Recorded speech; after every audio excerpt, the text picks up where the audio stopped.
Topic है मानव शरीर से संबंधित। मानव यानी कि इंसानों से संबंधित शरीर के अंग होते हैं जी। तो शरीर के अंग जो हैं वो दो प्रकार के होते हैं। शरीर के अंग बच्चों कितने प्रकार के होते हैं? दो। पहला प्रकार होता है बाह्य अंग और दूसरे आंतरिक अंग। बाह्य अंग और दूसरा आंतरिक अंग।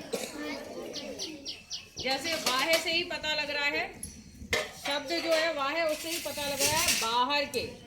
ऐसे अंग जो कि शरीर के बाहर की तरफ होते हैं, जिन्हें हम देख सकते हैं, उन्हें कहते हैं बाह्य अंग। बाह्य अंग कौन से होते हैं? जिन्हें हम, जो शरीर के बाहर की तरफ होते हैं और जिन्हें हम देख सकते हैं, उन्हें कहते हैं शरीर के बाह्य अंग। और ऐसे अंग जो कि शरीर के अंदर होते हैं और हमें बाहर से दिखाई नहीं देते हैं। ऐसे अंग जो कि शरीर के अंदर होते हैं और हमें दिखाई नहीं देते, उन्हें कहते हैं आंतरिक अंग। समझ में आया? देखिए, बाह्य यानी बाहर, जो शरीर के बाहर की तरफ अंग है उन्हें बाह्य अंग कहते हैं। और आंतरिक यानी अंदर की ओर, जो शरीर के अंदर की ओर है और हमें दिखाई नहीं देते, वो होते हैं आंतरिक अंग। अब जो हमने बाह्य अंग बोले, बाहर की तरफ है, सबको अपनी आंखें दिखाई देती है, एक दूसरे की आंखें दिखाई दे रही है, बाहर से इनकी आंखें दिखाई दे रही हैं, कान दिखाई दे रहे हैं, नाक दिखाई दे रही है, मुंह दिखाई दे रहा है, सिर दिखाई दे रहा है, हाथ दिखाई दे रहे हैं।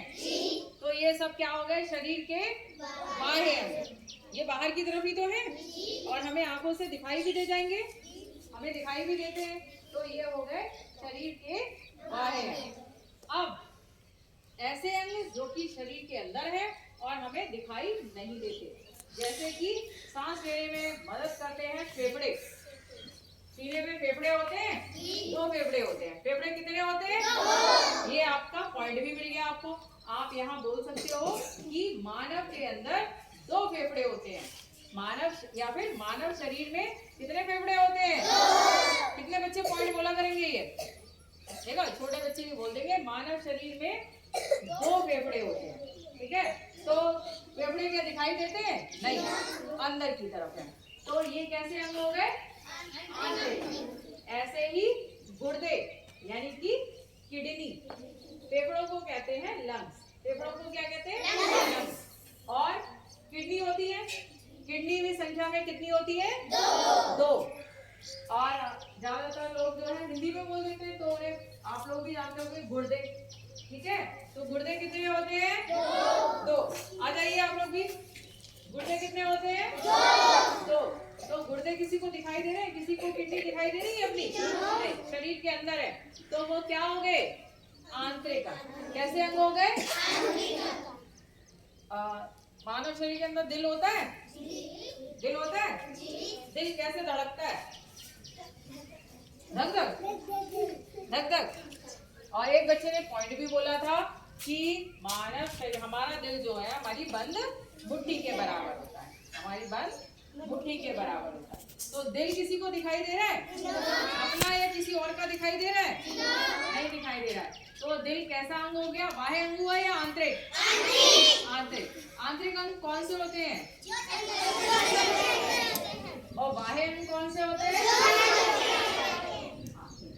ऐसे ही खाना पचाने के लिए हमारी आंतें होती हैं। खाना पचाने, और जो खाना पच गया उसको सोखने के लिए यानी अवशोषित करने के लिए हमारी आंतें होती हैं। आंतें भी दो तरह की होती हैं, छोटी आंत, बड़ी आंत। ये भी पॉइंट मिल गया आपको कि मानव शरीर में दो प्रकार की आंतें होती हैं, छोटी आंत, बड़ी आंत। दो आंतें होती हैं, कौन कौन सी? छोटी आंत, बड़ी आंत। तो किसी को आंतें दिखाई दे रही हैं अपनी? नहीं। तो आंतें कैसे अंग हो गए? अब समझ में आ गया आपको? अब अगर हम पूछे बाह्य अंग कौन से होते हैं? और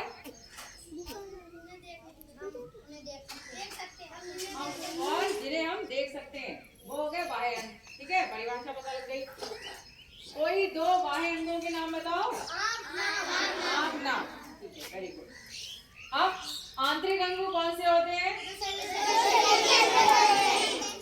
और जिन्हें देख नहीं सकते? वेरी गुड, तालियां बजाओ। इन्होंने पूरा बोला, आपने आधा बोला, इन्होंने पूरा।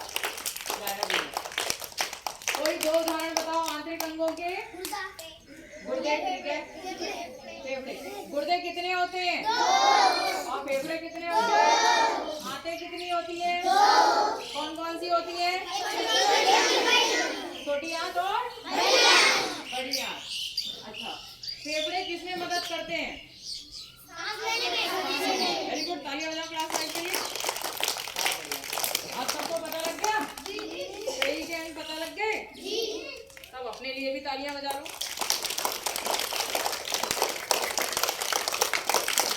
और ये पॉइंट याद रखना कि हमारा दिल हमारी बंद मिट्टी के बराबर होता है। ठीक है? ओके।